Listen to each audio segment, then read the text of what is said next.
और मेरठ से खबर आपको बता रहे, प्रियंका से मुलाकात के बाद चंद्रशेखर का ऐलान, पीएम मोदी के खिलाफ लड़ूंगा चुनाव। चंद्रशेखर ने यह बात कही है। कांग्रेस से चुनाव लड़ने के सवाल को भी सिरे से खारिज कर दिया है। बहुजन समाज में पैदा हुआ हूं, बहुजन समाज में ही मरूंगा।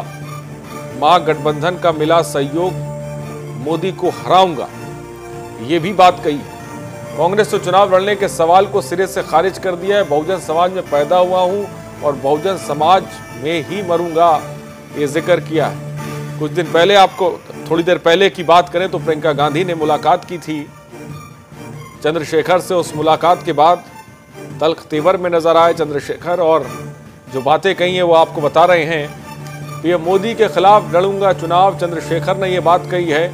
कांग्रेस से चुनाव लड़ने के सवाल को खारिज कर दिया है। कुछ देर पहले इस तरह की अटकलें भी लगाई जा रही थी। जो मुलाकात तय की गई, ज्योतिरादित्य सिंधिया मिले थे, प्रियंका गांधी मिली थी और राज बब्बर थे, और उस मुलाकात के सियासी मायने भी निकाले जा रहे थे। लेकिन उन सियासी मायनों के बीच उस पूरी कवायद पर विराम पूरी तरह से लगा दिया गया। ये मोदी के खिलाफ लड़ूंगा चुनाव, ये बात चंद्रशेखर ने कही है। राशिद जहीर हमारे संवाददाता इस खबर पर अधिक जानकारी के साथ जुड़े। राशिद, चंद्रशेखर तल्ख तेवर में नजर आ रहे हैं, पीएम के खिलाफ चुनाव लड़ने का जिक्र कर रहे हैं, और जो बात कांग्रेस को लेकर कही जा रही थी कि वो शामिल हो सकते हैं, ये जिस तरीके की खबरें थी उस पर पूरी तरह से विराम भी लगा दिया।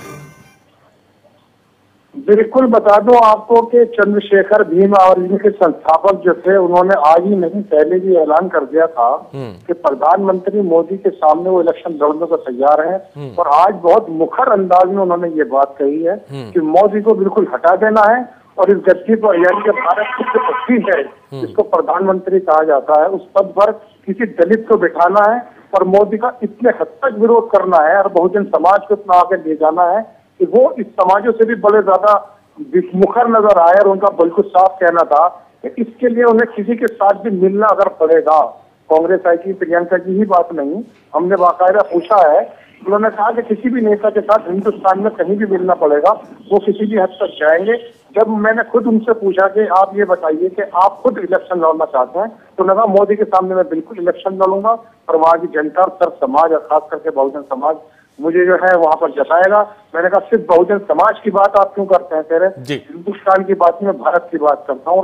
बहुजन समाज की बात में इसलिए करता हूँ कि 85% बहुजन समाज जो है वो बहुत ज्यादा त्रस्त है और इन्होंने जो है एक असुरक्षा का माहौल पैदा कर दिया है यहाँ पर। और उन्होंने इस बात को बिल्कुल साफ सुथरे लफ्जों में हमसे कहा कि वो किसी भी सूरत में भाजपा को हिंदुस्तान यानी कि भारत की गद्दी से खदेड़ दें। जी, जब ये बात कही जा रही है राशिद के किसी भी सूरत में खासकर अटैक कर रहे हैं बीजेपी पर, और दूसरी तरफ महागठबंधन का सहयोग की भी बात की जा रही है। राशिद, क्या मेरी आवाज आप तक पहुंच रही है?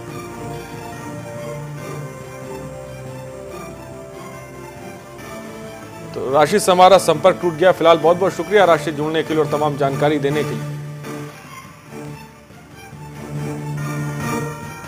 अच्छा, आपने कहा कि मोदी जी के सामने मैं लड़ूंगा बनारस जाकर के, बिल्कुल। इसके पीछे क्या उद्देश्य है सर आपका? इसके पीछे एकमात्र उद्देश्य यह है कि मैं जहां तक जानता हूं कि मोदी जी जैसे 2 सीटें कांग्रेस के लिए छोड़ी है गठबंधन में, ठीक, जैसे कांग्रेस के लिए 2 सीटें छोड़ी, तो मुझे ये डर है कि हो सकता है कोई ऐसा कमजोर प्रत्याशी मोदी जी के सामने ना आ जाए जिसे वो हरा के यूपी से लोकसभा चले जाए।